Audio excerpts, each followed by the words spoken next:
भर्खर यो भानु एक अँधेरीको यो घुम्तीमा ग 1 ख 6498 को यो बस केही बेर मात्र यो डुम्रेबाट आइरहेको अवस्थामा ब्रेक फेल भएर यो अँधेरीको यो घुम्तीमा दुर्घटना भएको छ। हामी दुर्घटना स्थलमा छौं।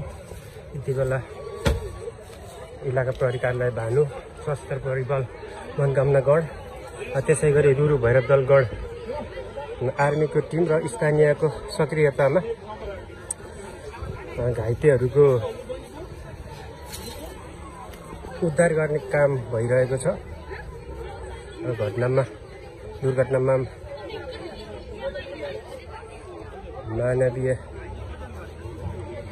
क्षति हुन पुगेको छ। यद्यपि अहिले मृत्यु भने भइसकेको छैन, यही नै सुखद पक्ष रहेको छ र दुर्घटनामा घाइते भएका बिरामीहरूलाई लक्ष्मी हस्पिटल डुम्रे रिफर गरिएको छ र एम्बुलेन्स, भानुको एम्बुलेन्स, स्थानीयहरूको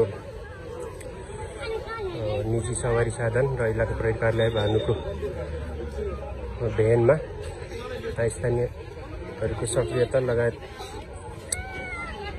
सम्पूर्णको सहयोगमा बिरामीहरूको, घाइतेहरूको उद्धार गरिएको छ।